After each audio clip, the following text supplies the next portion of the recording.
அர்ஜுனும் மதுவும் மழையில தனியா நின்னுட்டு இருந்திருப்பாங்க. அவங்க 2 பேரை பிக்கப் பண்றதுக்காக வினோத் மேப்பாங்க வந்திருப்பாங்க. இவங்க 3 பேரும் அந்த வண்டியில ட்ரிபிள்ஸ் மே போயிருந்திருப்பாங்க.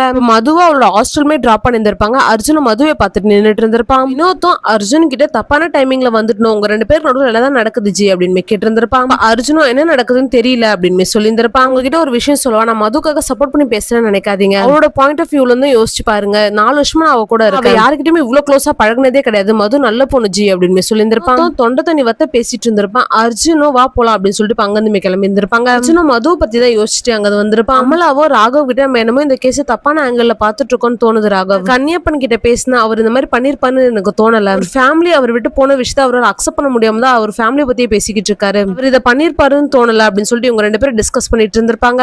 ஆராதனமே அங்க வந்து உங்களோட இன்வெஸ்டிகேஷன் அப்புறம் வச்சுக்கோங்க, 1 ஹவர்ல ஓபிக்கு உங்களை ரதிமம் வர சொன்னாங்க அப்படின்னு சொல்லியிருந்திருப்பாங்க. பக்கம் ரீனாவும் அனு ஷாப்பிங் போயிருந்திருப்பாங்க. ரீனாவும் அனு கிட்ட நீங்க இன்னும் கல்யாணம் பண்ணிக்காம இருக்கீங்க அப்படின்னு கேட்டிருந்திருப்பா. அனுவும் அதை பத்தி எல்லாம் யோசிச்சதே இல்ல, வீட்டுல கல்யாணம் பண்ணிக்கணும்னு சொல்லிட்டு கம்பல் பண்றதுக்கும் யாரும் இல்ல அப்படின்னு சொல்லியிருந்திருப்பா. கேட்கிற ரீனாக்குமே ஒரு மாதிரி ஆயிட்டு ரொம்ப பர்சனலா கேட்டேனா சாரிங்க அப்படின்னு சொல்லியிருந்திருப்பா. இப்ப அனுமே அதெல்லாம் ஒண்ணும் இல்ல ரீனாவா அப்படின்னு சொல்லிட்டு அவங்களுமே அங்க போயிருந்திருப்பாங்க. அனு என் ஃபேமிலியில சுத்தி நிறைய பேர் இருப்பாங்க, சடனா ஒரு நாள் யாருமே இல்லாம தனியா ஆயிட்டேன், அதனால எனக்கு கல்யாணத்தை விட ஒரு நல்ல ஃபேமிலி கிடைக்கணும் தான் ஆசை, அதனால எனக்கு பிடிச்ச மாதிரி யாராச்சும் வந்தால் கல்யாணம் பண்ணிக்கலாம், ஆனா இப்ப வரைக்கும் அந்த மாதிரி யாருமே நான் பாக்கல அப்படின்னு சொல்லியிருந்திருப்பா. அப்ப ரீனாவோ இப்ப வரைக்கும் யாருமே நீங்க பாக்கலையா, சரி சரி அப்படின்ட்டு ஆளுமே அங்க வந்து போயிருந்திருப்பா. ராக்கிக்கு ஹாஸ்பிட்டல் இருந்து எப்போ வரீங்கன்னு சொல்லிட்டு கால்மே வந்துட்டு இருந்திருக்கோம். விஜய் இப்ப ராக்கி கிட்ட ஹாஸ்பிட்டல் எல்லாம் ஓகேவா, எல்லாரும் எப்படி இருக்காங்க அப்படின்னு கேட்டு இருந்திருப்பாரு. எல்லாருமே ஓகே தான் சார், அதே மேம் இப்பதான் கொஞ்சம் கொஞ்சமா பெட்டர் ஆயிட்டு இருக்காங்க அப்படின்னு சொல்லியிருந்திருப்பா. ராக்கியும் விஜய் கிட்ட ரீனா எப்படி இருக்கா ஓகேவா அப்படின்னு கேட்டு இருந்திருப்பா. இப்ப விஜய் நீயே பாக்குறல ராக்கி, அவ ஹாப்பியா தான் இருக்கா, ஏன் உனக்கு அப்படி தெரியலையா அப்படின்னு கேட்டு இருந்திருப்பாரு. வெளியே ரீனா சிரிச்சு பேசுற மாதிரி தான் இருக்கும், ஆனா அவ மனசுக்குள்ள என்ன இருக்குன்றது அவளுக்கு தான் தெரியும். ரீனா அவளுக்கு பிடிச்சவங்க கிட்ட நிறைய சண்டை போடுவா, நீங்க எனக்கு தேவையே இல்லைன்னு சொல்லுவா, என்னைக்குமே அவங்கள விட்டு பிரிய மாட்டா. எனக்கு அவளோட அம்மானா ரொம்ப பிடிக்கும், எல்லாரும் ஒரே ஃபேமிலியா மிஸ் அண்டர்ஸ்டாண்டிங்ல எதுவுமே இல்லாம ஹாப்பியா ஃபேமிலி லீட் பண்ணணும், ரீனா ஹாப்பியா இருந்தாலே அதுவே எனக்கு போதும் அப்படின்னு சொல்லியிருந்திருப்பான். கேட்டுட்டு இருந்த விஜய்க்கு ரீனா ஒருவேளை ஹாப்பியா இல்லையா அப்படின்ற மாதிரி டவுட் வர ஆரம்பிச்சிட்டு இருக்கோம்.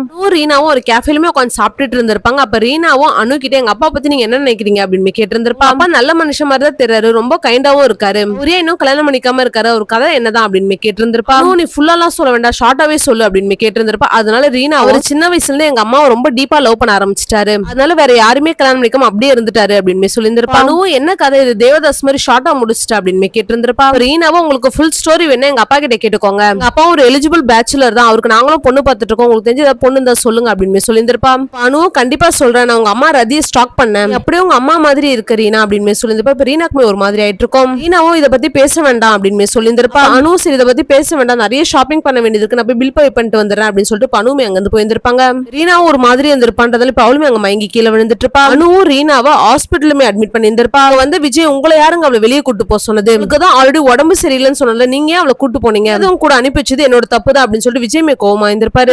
ரீனாக்கு ட்ரீட்மெண்ட் பண்ணியிருந்திருப்பான்றதுனால இப்ப விஜய்மே ரீனாக்கு என்ன ஆச்சு அப்படின்னு கேட்டிருந்திருப்பான். இப்ப கதிரும் ஆஸ் யூஷுவல் தான் மயங்கி கீழே விழுந்துட்டா, இப்போ ஓகே தான், பெருசா எந்த பிரச்சனையும் இல்ல அப்படின்னு சொல்லியிருந்திருப்பான். அடிக்கடி ரீனாக்கு இந்த மாதிரி உடம்பு முடியாம போகுது அப்படின்னு சொல்லிட்டு ரொம்ப ஃபீல் பண்ணிட்டு இருந்திருப்பாரு.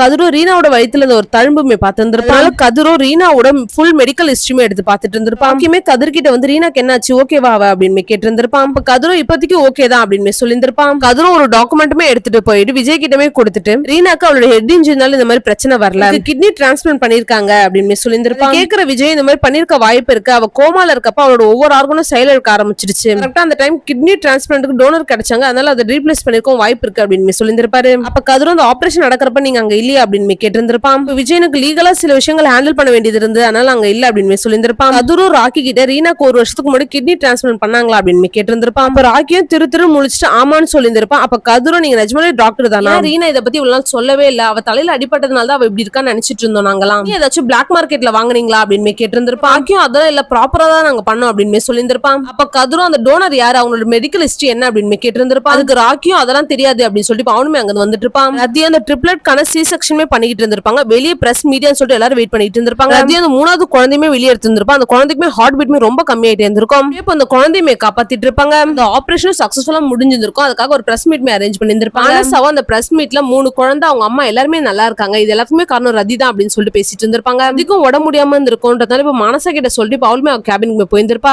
ரதி மேம் ஒரு மாதிரி இருக்கிறத நோட் பண்ண ஆராதனாவும் இப்ப அவங்க கேபினுக்குமே போயிட்டு என்னாச்சு அப்படின்னு கேட்டிருந்திருப்பா. ரதியும் லைட்டா உடம்பு கொஞ்சம் டிஸ்கம்ஃபர்ட்டா இருக்கு, நீ போய் வேலையை பாரு ஆராதனா அப்படின்னு சொல்லியிருந்திருப்பா. ஒரு பக்கம் ரதியும் யாருக்கிட்டயுமே சொல்லாம பயங்கரமான வயிற்று வலிமை துடிச்சிட்டு இருந்திருப்பா.